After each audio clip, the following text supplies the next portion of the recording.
questions. Questions orales. L'honorable. The honourable member for Louis Saint Laurent, Akiawenrak.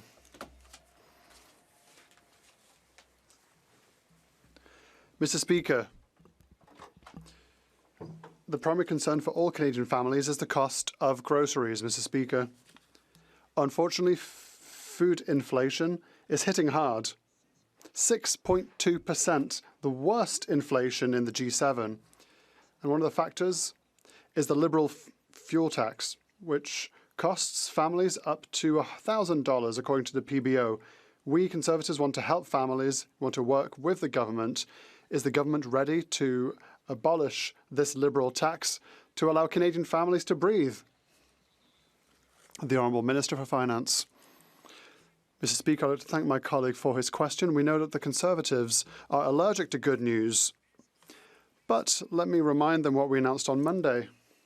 On top of the new benefit for groceries and essential goods, $500 million for the Strategic Response Fund to help the country's logistics. We want to be able to grow more in Canada, more funding for food banks, a national strategy for food, better labelling laws. I hope the Conservatives will help us and unite with us on this matter. The Honourable Member for Louis Saint Laurent. Mr. Speaker, the issue is that the Minister is strong in rhetoric but not in results. 2 years ago, he was proud of assembling groceries, and what happened since? The worst food inflation in the G7. What he does doesn't work. That's why 2.2 million Canadians have to go to food banks. In Neuchâtel, on Boulevard Bastien, Amélie and Frédéric, there's been a 31% increase in food bank use. We need to directly help families. A good way to do that is by abolishing the Liberal gas tax. Will they do it for the good of all Canadians? The Honourable Minister for Finance. Mr. Speaker, my colleague is known for his rhetoric, but on this side of the House, we're known for action. On Monday, what we announced, Mr. Speaker, was a new benefit for groceries and essential goods. The Conservatives can laugh as much as they want, but 12 million Canadians will benefit at the end of the month because Canadian families, Mr. Speaker, expect responsible action in this House. Will the Conservatives rise to the challenge, and will they support the government to help Canadians? The honourable member for Edmonton Gateway. Mr. Speaker, Canada now has the worst record of food inflation in the entire G7, with grocery prices up 6%. That's an extra $1,000 per average family in Canada to buy groceries, and costs have doubled since this Prime Minister has taken office. That's twice the rate of food inflation than the United States, and over 2 million Canadians a month are having to go to food banks. But the Liberals continue to pile on with the cost with their industrial carbon tax and the fuel standard tax. When will they finally deliver real and permanent relief for Canadian families? The Honourable Minister of Environment, Climate Change and Nature. Mr. Speaker, you might want to know that the member for Battle River Crowfoot represents the second largest canola-producing riding in all of Alberta. The Advanced Biofuels Association of Canada says that the clean fuel regulations will create or preserve the average farm revenue by $60,000. That is money in the pockets of farmers in the member for Battle River Crowfoot's ridings. Why is he not standing up for the farmers in his ridings? Because we are. The honourable member for Edmonton Gateway. Mr. Speaker, Canadians have heard this all before. Band-aid solutions that the most Canadians won't even qualify for. Families need real action that actually lowers cost of food at the grocery store. Conservatives are ready to fast-track any legislation that will help deliver real results for Canadians. When will the Liberals get serious about tackling food inflation and introduce legislation to permanently scrap the industrial carbon tax and fuel standard tax that are driving up the cost for farmers, truckers, and every family trying to put food on the table? Honourable Ministre des Finances. Mr. Speaker, the Conservatives are good talkers, but they have a short memory, I can tell you, Mr. Speaker.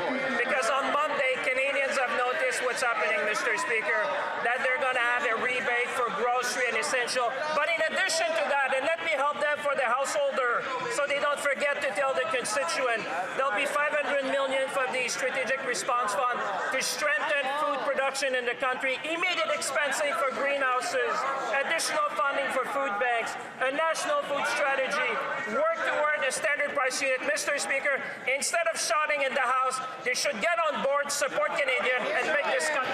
The honourable member for Middlesex, London. Food inflation is up 6.2%, the highest in the G7. And grocery prices are rising twice as fast since this Prime Minister took office. Families will pay over $1,000 more this year just to eat.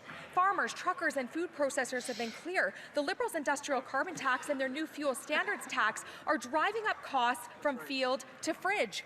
Conservatives were ready to act. So will this Liberal government work with us to scrap these taxes, boost grocery competition, and cut red tape for our farmers? Honourable Minister of Jobs and Families. Mr. Speaker, all fall, these Conservatives across the aisle quoted Canada Food Banks time and time again in their litigation on the cost of food. And now when the government steps up to help 12 million families, Mr. Speaker, with up to $1,900 to pay for those very costs of food, they are fighting against it. Why can't these Conservative MPs listen to their constituents and get out of the way and help those very Canadians they claim to care about? The honourable member for Middlesex, London. Mr. Speaker, here's the cold hard truth. If two parents work full-time and they make over $14.87 an hour, their families get nothing. That's right, you heard me. Most families won't even qualify for this rebate. So once again, the Liberals gaslight Canadians while we see 2.2 million visits to food banks every single month. Liberal taxes and policies are what's driving up the cost of food. Recycling their broken policy does nothing to lower it. So when will the government stop pretending that rebates will fix inflation and instead deal with the root cause? The Honourable Minister of Jobs and Families. Mr. Speaker, these Conservatives like to talk about making life affordable, but every time Canadians ask for help and the government provides that help, whether it's through affordable childcare, which, by the way, Mr. Speaker, saves families up to $16,000 a year, or the school food program, which reaches families all across the country, or this new tax benefit that will help 12 million Canadians, they say, oh, that's not exactly the right thing. They have no answers, Mr. Speaker, not for their constituents, not for any Canadian. L'honorable député de Belleuil-Chambly. Mr. Speaker, yesterday the Prime Minister said that China had made commitments to remove tariffs on Quebec pork. The industry had never heard about that. They were surprised, but pleasantly so, and we understand. This morning, Antoine Trépanier tells us that this is simply not true. Mr. Speaker, you can't do that to someone, create false hope. Can the government confirm that there is or there is no agreement on pork with China? The Honourable Minister for Foreign Affairs. Speaker, the reality is nous continuons d'engager. We continue to work with our partners, all members of the industry, with pork, beef, canola, agriculture as a whole. At the same time, we will continue to diversify our supply chain for our internal economy. That is in the national interest, and that is our plan on this side of the House. The Honourable Member for Belleuil-Chambly. Pork, we just need something, even just a noise. But there isn't even an oink in the agreement. The Prime Minister is apparently the second coming of God. He said, I have a deal with China on pork. Will the government at least let us know, using the word pork, somewhere in their answer, to say that there is a priority being established to removing tariffs on pork, because Quebecers are the biggest purchasers of electric cars, so we are interested in this deal. The Honourable Minister for Foreign Affairs. As I said, Mr. Speaker, we have had discussions with China on a number of sectors of our economy, including pork, including beef, including canola, and every single time we continue to say that we are working in Canada's interest. We want an agreeable agreement for our pork sector and our economy as a whole. That is our strategy on this side of the House. The honourable member for Baylon-Chambly. Well, an agreeable agreement is probably going to make the pigs very happy. In any case, the Prime Minister this morning, the Minister, spoke to Radio-Canada, saying that whilst we on the Bloc Québécois were fixated on history, they were fixated on the forests of Quebec. But up to now, what has the government done for Quebec forests apart from refusing the industry's proposal? Are they that bad in economy, as bad in economy as they are in Quebec's history? The Honourable Minister for Finance. Mr. Speaker, I can assure my colleague we are as good in the matter of economy than we are in the matter of history. And Mr. Speaker, what I can say is that we don't have to hear reminders from the Bloc Québécois. We are working with the forestry industry, and sometimes we don't remember something, but we have invested hundreds of millions to help the forestry industry, Mr. Speaker. People understand we have always been here for workers, we've always been here for the industry, and we'll always be here to defend the interest of Canada. Member for Newmarket Aurora. Mr. Speaker, there are critical statistics every member of Parliament must take seriously. We have 2.2 million visits at food banks every single month. Canada's food inflation is 6.2%, and that is double of the U.S. This year, it will cost $17,600 to feed a family. That is a national emergency we must take seriously, and Conservatives want to expedite a real solution. So we were asking, will this Liberal government immediately table legislation to cut taxes that punish those who bring food to our tables and boost competition in grocery chains? The Honourable Secretary of State for Sport.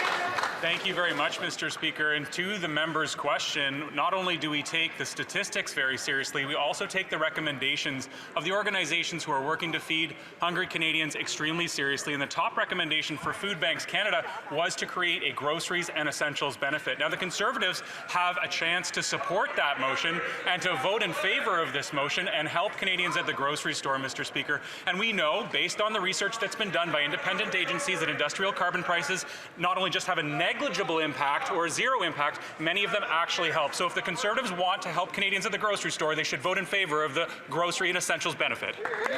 Honourable member for Newmarket Aurora. Mr. Speaker, the reality is they have tried this before, and it only has made matters worse. Canada is a country full of farms and fields, and yet we are known as the food inflation capital of the G7. Shameful. Food inflation has doubled since 2019. This is a homegrown crisis caused by high taxes on farmers, truckers, and food processors, lack of competition in grocery chains, and reckless inflationary spending. So I ask again, will this Liberal government immediately cut taxes that punish those who put food on our tables and boost competition in grocery chains?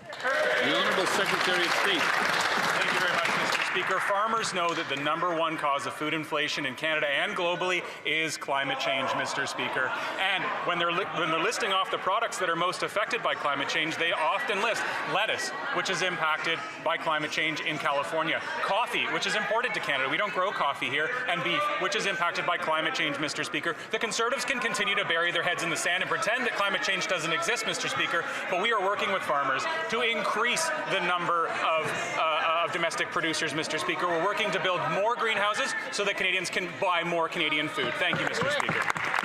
The Honourable Member for Haldimand Norfolk. While the Prime Minister spends his time with the world elites, life at home is getting harder for Canadians, including families in Haldimand Norfolk. The 2026 food price report is alarming. This year, it will cost $17,600 to feed a family of 4, which is $1,000 more than it cost last year. The Prime Minister's industrial carbon tax and food standards tax are driving up the food prices. Will he scrap the taxes and bring down the cost of food for Canadians? The Honourable Secretary of State for Seniors. National Institute on Aging's 4th annual report was just released, and it commends the actions this government is taking. They agree with us, and their data shows that reducing expenditures in one area can result in an overall reduction in hardship as money is freed up for other household needs. And that is why organizations like Food Banks Canada agrees that the groceries and essentials benefit will make a real difference in the lives of Canadians, helping them to afford baby formula, helping them to afford lettuce, helping them to afford coffee and toilet paper. Mr. Speaker, I do not understand why the Conservatives want to be obstructionist about feeding 12 million Canadians. The honourable member for Haldimand Norfolk. Mr. Speaker, the facts are clear. Statistics Canada shows that food inflation is up 6.2%. That's the highest in the G7. I remember as a university student putting food back on the shelf because I couldn't afford it. And I am so blessed today. But even recently, I didn't buy a package of meat because it cost 4 times more than I paid for it last year. Imagine what average Canadians who are working 2 jobs are going through, sacrificing every single day just to get by. Will these Liberals give Canadians a break and cut the industrial carbon tax and the fuel standards tax? The Honourable Secretary of State. Like many of my constituents in Esquimalt-Saanich-Sooke, I grew up in a single-parent household. I had a single mother, a handicapped sister, and making ends meet was really challenging.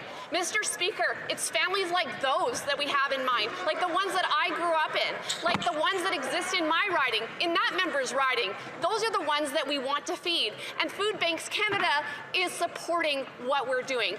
Again, I don't understand why the Conservatives are opposed to feeding families. The honourable member for Sarnia, Lambton, Bukidwinong. Mr. Speaker, food inflation is up 6.2%, the highest in the G7. A family pays now more than $17,000 a year for food, and 2.2 million people every month are lined up at food banks, thanks to the Liberals' industrial carbon tax and fuel standard tax adding up to about 17 cents a litre, hitting farmers, truckers, and food prices. Conservatives are ready to fast-track legislation to reverse these devastating impacts. Will the Liberals immediately introduce a bill to eliminate the industrial carbon tax, the fuel standards tax, to boost grocery competition and cut red tape for our farmers? The Honourable Minister for Women and Gender Equality. Mr. Speaker, while the members opposite minimize our affordability plan, let's take an example of a young family of 4 this year. With supports like the Canada Groceries and Essentials Benefit, the Canada Child Benefit, affordable childcare, dental care, the National School Food Program, and the fact that we cut taxes for millions of Canadians, this family will save over $50,000 a year, Mr. Speaker. This is real affordability. So while the members opposite continue to obstruct Parliament, we're going to stand up for Canadians. Good job. Member for Sarnia, Lambton, Bukidwinong. Mr. Speaker, these Liberals take thousands of dollars from Canadians. They return a pittance. Canadians are not fooled. Food prices in Canada are rising twice as fast as in the U.S. and twice as fast since the Prime Minister took office. Grocery prices are up 5%, and his response to the cost of living crisis is to tell Canadians to sacrifice more. But Canadians have sacrificed enough.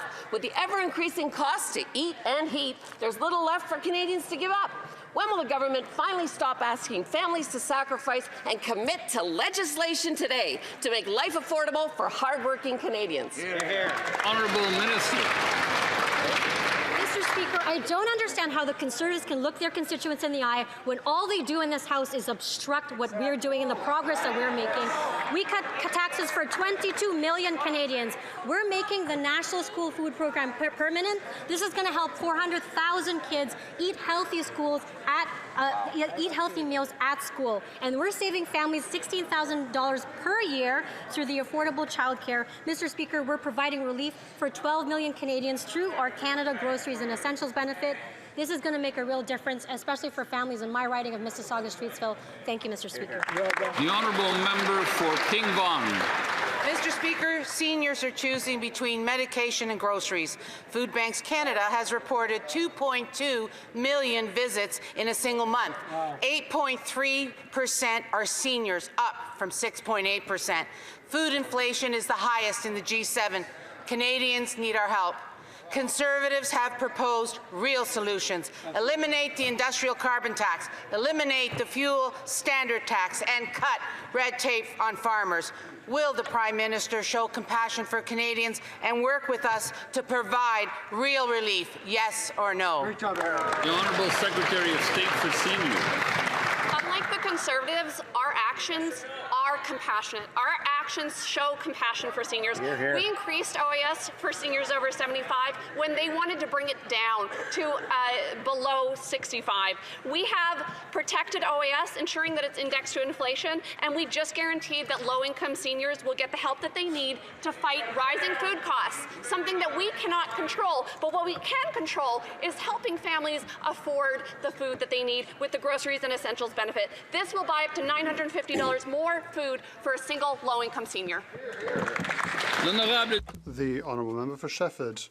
Mr. Speaker, there are new retirees who have not received their old age pensions for 9 months because of problems with the new Carem software. And yet yesterday, what did Liberals have to say to these people? Their leader replied that software problems just happens from time to time. He replied that it was a fear-mongering campaign. The Liberals were made aware of this problem in June by their own officials. And clearly, with answers like that, we understand that they have done absolutely nothing. When are they finally going to kick into gear? Honourable Minister of Jobs and Families. Merci, Monsieur le Président. Thank you, Mr. Speaker. My department is processing payments towards a better system. Delays have affected 0.2% of requests. The department is committed to dispersing the monies rapidly and efficiently. We are working tooth and nail to reduce these problems. If someone has issues accessing their old age security, we encourage them to contact Service Canada. The Honourable Member for Shefford. Mr. Speaker, if everything were fine, as the government leader said, we wouldn't have seniors who haven't received their pensions since last spring. We wouldn't have seniors who are receiving the wrong amounts and who are going to have their future benefits cut. This isn't fear-mongering, Mr. Speaker. These are real people with real warnings that the new system is causing them problems. And when the government causes problems, its job is to find solutions to these problems, not to say, well, these things happen. So when will the government finally take seniors' problems seriously? The Honourable Leader of the Government in the House. Of course, we take the situation eminently seriously, giving benefits to those who must receive them, and the government has modernised its system, which is good news. Its software, which was obsolete, that now allows seniors to access the system online, and a better system. Some people have been affected. That's too many, of course, but we ask these people to contact Service Canada, where we will solve the problem. Honourable Member for Parry Sound, Muskoka. Mr. Speaker, between 2011 and 2021, home ownership among 30 to 34-year-olds fell from 60% to 52%.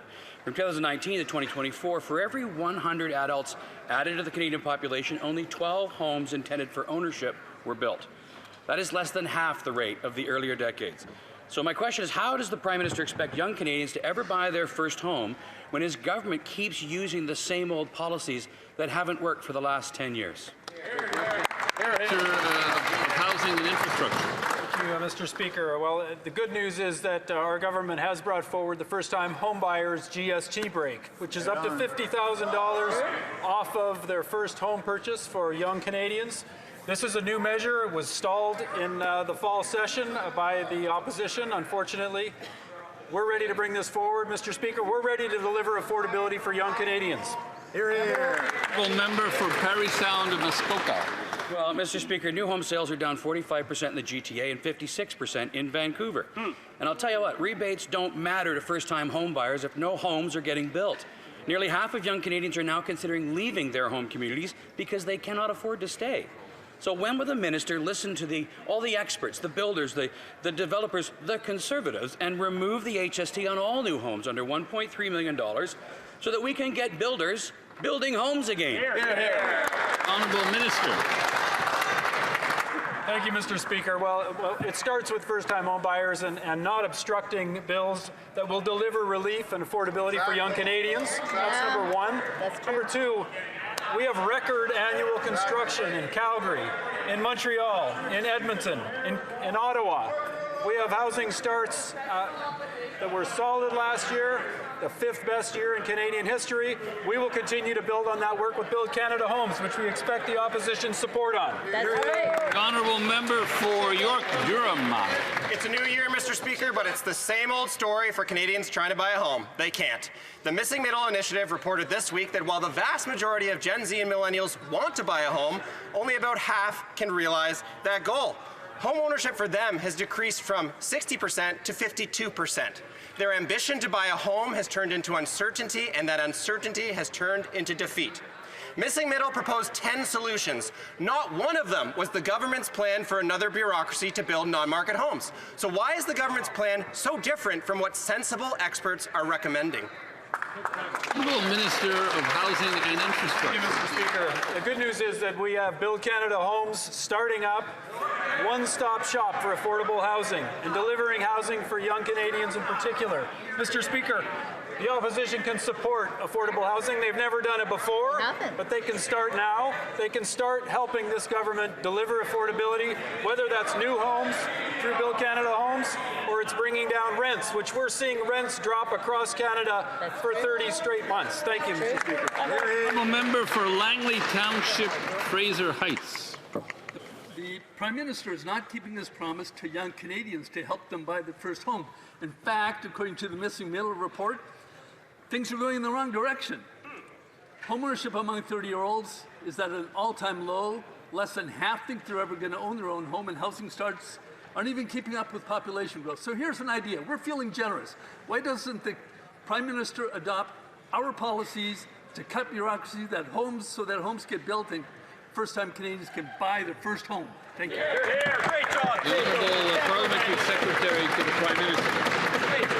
I have a great idea to the member opposite. This government has put a series of measures in place to help support young Canadians getting into their first-time home, to be able to build more housing supply in this country, whether or not it's Build Canada Homes, whether or not it's removing the GST up to $50,000 for new home buyers buying their first home. The Conservatives obstruct at every single pass. So that member has to go back and ask his constituents and answer to his constituents why they are standing in the way of the progress this government is seeking to advance. There's important measures in C-15. They should get on board and actually get a part of the solution, Mr. Speaker.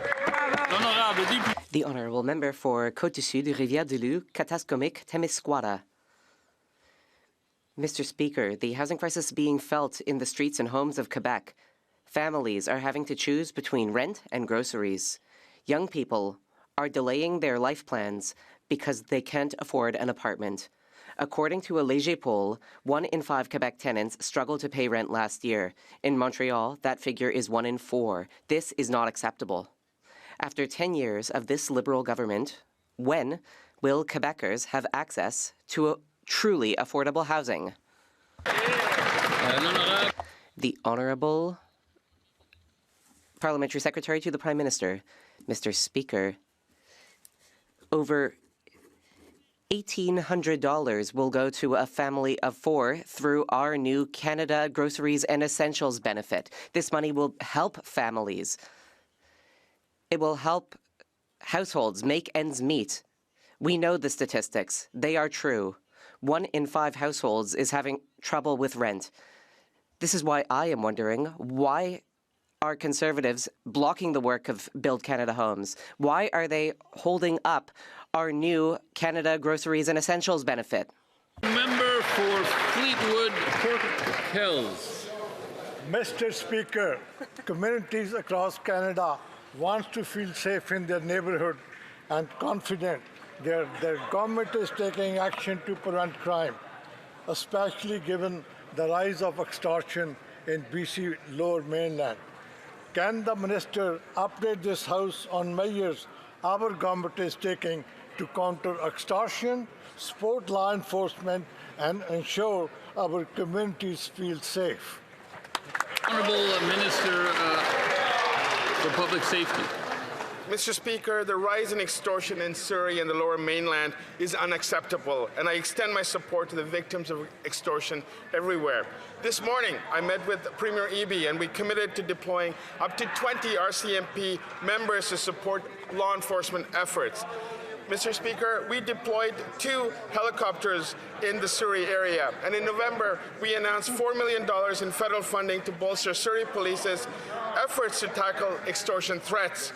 There are bills before this House, Mr. Speaker, that the opposition can support right now, like lawful access, to help us combat extortion in Canada.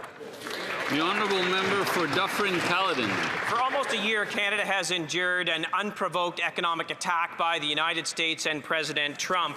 Conservatives worked to fast-track Bill C-5 that was supposed to fast-track nation-building projects. Unfortunately, it hasn't fast-tracked anything. Not a single new project has been approved. Not a single shovel has gone into the ground. There is an alternative. The Conservative Sovereignty Act would repeal anti-development legislation. It would speed approvals. It would create economic opportunity for Canada. Businesses and provinces that invest will be rewarded. Why won't the Liberals support this bill so that we can lessen our dependence on the American? The Honourable Government House Leader. Well, Mr. Speaker, it's good to see Conservatives finally coming around to the Liberal plan, which is precisely that, to diversify trade markets, to build our country up with Canadian steel, Canadian aluminum, Canadian ingenuity, Canadian know-how, and Canadian union men and women building our country together. The Conservatives' proposals were tested, had the ultimate test, a general election, Mr. Speaker. It didn't work, it didn't go so well. Canadians voted for the Prime Minister's plan to build Canada strong. That's what we're going to keep doing, Mr. Speaker. The honourable member for Dufferin-Caledon. Mr. Speaker, what they promised in the election was that they were going to fast-track nation-building projects, and that's one of the reasons why Canadians voted for them. But unfortunately, they haven't actually fast-tracked anything. Not a single new nation-building project has been approved. Not a single shovel has gone in the ground for any of those projects. Bingo. We need a new approach. That's why the Canadian Sovereignty Act needs to be implemented. It will tear down the barriers to building these projects. It will create new economic opportunity and create thousands of good-paying jobs. I mean, they've stolen almost every single one of our policies. Why don't they steal this one for the benefit of Canadians? The Honourable Government House Leader. Mr. Speaker, we have nation-building projects going on right across this country. I would refer the member to his own province of Ontario, where we are in major developments in the nuclear sector, where we'll be developing the Crawford nickel mine, where we are going to build, Mr. Speaker, the North America's very first high-speed rail network from Quebec City to Toronto. We are going to build in British Columbia, whether it's LNG or whether it's the Northwest Corridor or Silicums, Mr. Speaker. We are building this country. We're building it big. We're building it strong. The honourable member for Ponoka-Didsbury.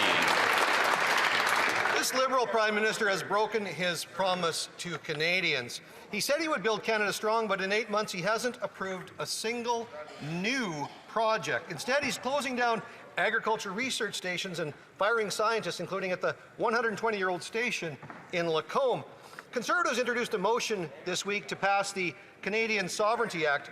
Will these Liberals vote for our legislation to repeal Liberal laws that block development, reward investment in Canada, protect Canadian innovation, or will they continue selling Canada out with their New World Order agenda? The Honourable Secretary of State for Labour. The Conservatives' ideas were tested in the election, and guess what? They lost, Mr. Speaker. And you know what? We're focused on something that's very clear, something that Canadians want. They want us to build this country. They want us to grow the economy, and that's exactly what we're doing, Mr. Speaker. We're going to build the largest infrastructure investment in Canadian history, with major projects across this country, building affordable homes for Canadians, using Canadian steel, Canadian lumber, and Canadian skilled trades, Canadian student workers, Mr. Speaker. We're diversifying our trade. We're expanding to new markets, investing in innovation. We're going to create the... The honourable member for Ponoka Didsbury. Mr. Speaker, Liberals never let solutions get in the way of their ideology. While this jet-setting Prime Minister travels the world to glad hand and talk about his New World Order, food prices are up and families are struggling to put food on the table. In the meantime, this government is closing the very agricultural research centres that allow Canadian farms and agribusinesses to be so innovative. When will the Liberals finally understand that when we learn more, grow more, build more, and export more, incomes go up and life becomes more affordable for Canadians? The Honourable Minister of Agriculture and Agri-Food. Thank you, Mr. Speaker. Look, Mr. Speaker, we know this is going to be a difficult time for some, but this was the mandate that Canadians elected us for, Mr. Speaker. Yes. Streamlining research, collaboration with academia and private sector, prioritizing high-impact areas, reducing duplication and aligning project with needs of farmers and ranchers across this country, Mr. Speaker. We're going to work with our stakeholders, Mr. Speaker, and move this industry and sector forward that has been neglected for over 20 years. Thank you, Mr. Speaker. The honourable member for Elmwood Transcona. Mr. Speaker, Canadians expect us to work together to improve their lives. In that spirit, we worked with the Liberals to pass Bill C-5, giving the Prime Minister sweeping powers to get projects built faster. Despite the press releases and photo ops, nothing has been built. When we build, Canadians get jobs, our economy grows, and life becomes more affordable. We have put forward a bill that repeals regulations that block development, rewards provinces who build, and protects Canadian innovation. Will the government work with us and pass the Canadian Sovereignty Act? The Honourable Secretary of State for Financial Institutions. Thank you, Mr. Speaker. Mr. Speaker, that's their platform, not ours. On this side of the House, Mr. Speaker, we're focused on building one strong Canadian economy. Just Monday, Mr. Speaker, our Prime Minister announced a groceries and essentials benefit, putting $1,900 in the pockets of working families. On this side of the House, Mr. Speaker, we're going to continue to build Canada strong. We're going to continue to focus on our economy. They're focused on obstruction. Thank you, Mr. Speaker. Yes, well said. The honourable member for Terra Nova, the Peninsula. Mr. Speaker, when Canada builds more and exports more, incomes rise, our dollar gets stronger, and life becomes more affordable. One of the first things I voted for was to give these Liberals extensive powers to approve projects at speeds never seen before. But despite all those Liberal slogans, they have not removed any barriers. Not a single new project has been approved. When will this Liberal government work with Conservatives to build a country that all of us will be proud of and approve the Canadian Sovereignty Act to have an independent economy? The Honourable Minister of Fisheries and Oceans. Thank you, Mr. Speaker. And here we go again. Another round of just canned notes that doesn't address what this government is actually doing. It is another example of obstruction. I hear from this member's constituents. They support what government is doing. Building this country, investing in provinces, investing in rural communities, which this member represents. Stop the nonsense. Let's get to work. Canadians expect it. Newfoundlanders and Labradorians expect it. The honourable member for Calgary Signal Hill. Mr. Speaker, Conservatives voted for Bill C-5, but the Prime Minister's Major Projects Office has not approved any new projects. Worse, the Liberal mountain of anti-development laws is still in place. Mr. Speaker, when we build more and give Canadians jobs and opportunities, incomes and prosperity go up. Prime Minister, will your Liberal government support the Canadian Sovereignty Act to unleash development, protect Canadian innovation, and reward Canadians for building our country? The Honourable Parliamentary Secretary to the Minister of Natural Resources. Well, Mr. Speaker, what can we say about this motion? It's a few things we're already doing, a few things Canadians rejected. Feels like the Leader of the Opposition found it in a jacket he hasn't worn in a while. It's time for some new ideas on this side. We've got some like the MOU with Alberta. It's an exciting time to be in Alberta. We're getting things built, and we invite the members opposite to get on board. The Honourable Member for Kapuskasing, Timmins, Mushkegowuk. Mr. Speaker, Northern Ontarians keep asking me, when will we finally unlock our economic potential? I reply, when this government finally decides to cut regulations. The Canadian Sovereignty Act is a chance to do exactly that. Repeal needless barriers. In Northern Ontario, economic sovereignty leads to affordability. When we grow our industries in mining, sawmills, pulp mills, agriculture and manufacture, income rise, affordability dies. I ask this government, will they work with us and deliver results for Canadians? The Honourable Minister of Jobs and Families. Mr. Speaker, thank you to the Member of Parliament for advocacy for Northern Ontario, a topic I'm always happy to get up and talk about. As the member knows, we've been there for Northern Ontario in many difficult and challenging situations, most recently working with Cap Paper to support that mill as they reorient their product to product that will be sellable across the world. Mr. Speaker, we'll be there for Northern Ontario, whether it's through the capacity of FedNor or direct supports to the lumber industry or supports for critical mining. The Northern Ontario knows they have a strong partner in the federal government. The Honourable Member for Chicoutimi-Le-Fjord. Mr. Speaker, the Liberals told us that they wanted to fast-track the construction of major projects. That is why we voted for Bill C-5. And yet today, absolutely nothing has changed. No barrier has been lifted. Bureaucracy is still stifling, and permitting still takes far too long. That is why Conservatives have proposed the Canadian Sovereignty Act, so that we can get more exported and get more built. Will the government vote in favour of our motion, or will it continue to hold back the economy? The Honourable Government House Leader. Mr. Speaker, these ideas were put to the test last year during a general election. During that election, the Prime Minister's plan to build Canada and build Canada strong won the day. The approach proposed by the member opposite was rejected, which I assume is news to them. I would like to reiterate for my honourable colleague that the Port of Saguenay is one project that we announced, as well as the Contrecoeur Port, a major, which will be a major boon to Quebec's logistics and supply chains.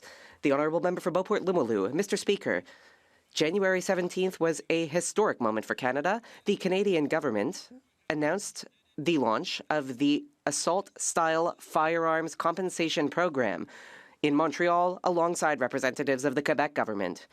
Quebec has a special role in Canada's public safety landscape due to, among other things, our history, our collective sensitivities, and our provincial legislative frameworks. Could the Secretary of State for Nature explain how Quebec-Ottawa partnership is essential for the success of both this program and our shared goals? The Honourable Secretary of State for Nature. Thank you, Mr. Speaker. I would like to thank my colleague for his question, which has to do with an issue very important to Quebecers and also to all Canadians. Canadians want this program to work. They want it to work well, and they want assault-style firearms off our streets. What will the Quebec Agreement do? It will allow Quebec to provide the assistance of the Sûreté du Québec to this program. And I would like to thank hunters and firearm owners across Canada who have signed up to the program so that these guns can be taken off our streets. The Prime Minister wants to talk about the gap between rhetoric and reality. Well, last week, reality came in the form of 2 police cars in my driveway investigating a report of shots fired on my street. My neighbours are wondering if we're now in the line of fire of some extortionist. Wow. Surrey's Mayor Brenda Locke is asking this government to declare a state of emergency. Conservatives are asking, will this government stop with the rhetoric, restore mandatory minimums, and repeal their catch and release laws so criminals feel the consequences? Here. The Honourable Secretary of State for Combating Crime. Mr. Speaker, the Conservatives need to decide whether they're going to help us stop extortions or whether they're going to obstruct us giving law enforcement the tools they need in order to prevent these crimes from happening. That's right. Mr. Speaker, right now it takes about 6 months for police agencies to connect a phone number to an IP address or to a person, to a criminal, Mr. Speaker. But these Conservatives are against supporting our lawful access measures, which would give law enforcement these exact tools. Which side are they on, Mr. Speaker? I hope they vote with us when we put this bill to Parliament. The honourable member for Vaughan Woodbridge. York Region Police recently arrested a man accused of extorting a Vaughan resident for 7 years through threats and violence. Extortion is not a talking point. It's impacting real Canadians. Now Liberals are spreading falsehoods. Let's look at bail reform. The Liberals tabled bail changes October 23rd. We agreed to send the bill to committee on November 18th, and until yesterday, they sidelined public safety to attack freedom of expression. So, will the Liberal government stop their obstruction and work with Conservatives to restore mandatory minimums for extortion and repeal catch and release laws Bill C5 and C75? Honourable Secretary of State for Combating Crime. Mr. Speaker, we are talking about catching these criminals. In order to catch these criminals, the police need the tools to do so. They need to be able to connect IP addresses and phone numbers to the criminals, which the Conservatives are obstructing and stopping from passing in this House.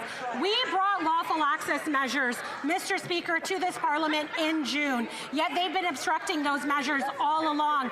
Whose side are they on? Will they help our law enforcement and police officers with catching these criminals, Mr. Speaker? The honourable member for Elgin, St. Thomas, London South. Thank you, Mr. Speaker. The Federal Court of Appeal has once again affirmed that this Liberal government broke the most supreme law in this country, the Constitution, the Charter of Rights and Freedoms, when it wrongly used the Emergencies Act, and also that it violated the Charter rights of Canadians by freezing the bank accounts of political protesters and limiting the legal right to protest. If this truly is a new government, will they say to Canadians right now that they will accept this ruling, uphold the civil liberties of Canadians, and not appeal this to the Supreme Court? The Honourable Government House Leader. Mr. Speaker, as a proud resident of the National Capital Region, I can only but lament this member's repeated, and I will give him this, he's been consistent on this, his repeated endorsement of the occupation of this downtown, of the disturbance and unbelievable annoyance that this created for residents of downtown Ottawa, and of the fact that it was an unlawful demonstration, Mr. Speaker, that ultimately was ended by the good graces and very Canadian model of cooperative law enforcement, Mr. Speaker. The honourable member for Peterborough. Thank you, Mr. Speaker. On Monday, the Prime Minister announced new measures to put money back in the pockets of Canadians, including the Canada Groceries and Essentials benefit, which I know will mean a great deal to my constituents in Peterborough and Canadians across the country. It also included new measures to improve our domestic production and enhance food security in Canada. As a farmer, I can't stress enough just how important this is. Now more than ever, Canadians want food made and produced right here in Canada. Can the Minister of Agriculture please explain what Monday's announcement will mean for our producers and for security in Canada? The Honourable Minister of Agriculture and Agri-Food. Thank you, Mr. Speaker. I appreciate my honourable colleague's question. She gets it as a farmer, Mr. Speaker. Canadians want access to Canadian-grown food, and our world-class farmers, producers and ranchers are ready to deliver. On Monday, our new government announced immediate expensum for greenhouse buildings. This will allow producers to fully write off greenhouses that become available for use before 2030. We are developing a national food security strategy, investing $20 million into a local food infrastructure fund, and much more. Simply put, Mr. Speaker, we're improving affordability for more than 12 million Canadians and building a more domestic, resilient food system here at home. I hope the Conservatives can agree. The honourable member for Cowichan, Malahat, Langford. Mr. Speaker, forestry families on Vancouver Island are struggling. The Crofton Mill closed, the Atlee Mill closed, Chemainus Mill curtailed to the end of 2026. Hundreds and hundreds of jobs are lost, but more importantly, already struggling families are now facing dire consequences. This government's handouts and subsidies are not helping those affected and will not save this critical and renewable resource industry. When will the Prime Minister deliver on his promised softwood lumber trade deal. The Honourable Parliamentary Secretary to the Minister of Natural Resources. The closure of a mill is a difficult news, whether it's on Vancouver Island or all across the country. It's a difficult news for workers, their family, and the community. The federal government has come forward with support for the sector. We urge the provincial government to work with us as partner to protect these jobs.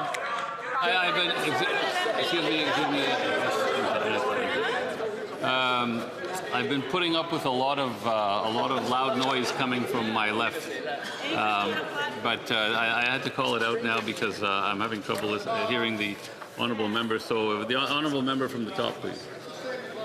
Thank you, Mr. Speaker. We really, it's a difficult news, the closure of any mills, whether it's on Vancouver Island or anywhere in the country.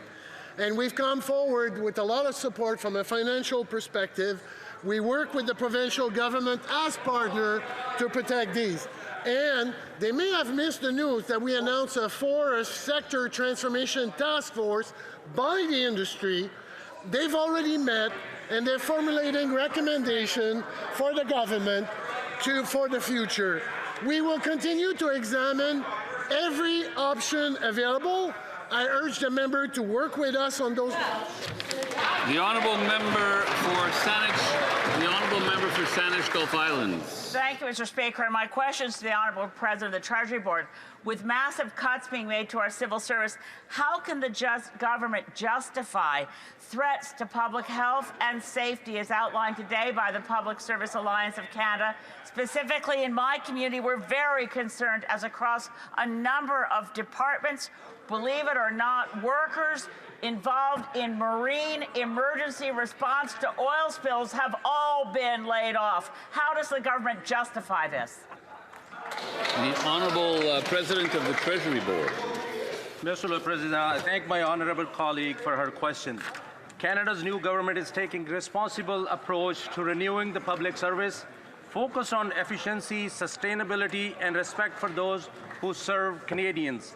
New incentives are being introduced to support workforce renewals and to manage adjustments primarily through voluntary measures. Budget 2025 also proposes a measured reduction in up to 1,000 executive positions over the next 2 years to ensure leadership structure remain aligned with operational needs. Thank you. I wish to draw the attention of members to the presence in the gallery of the Honourable Miles McDougall, Minister of Advanced Education for Alberta.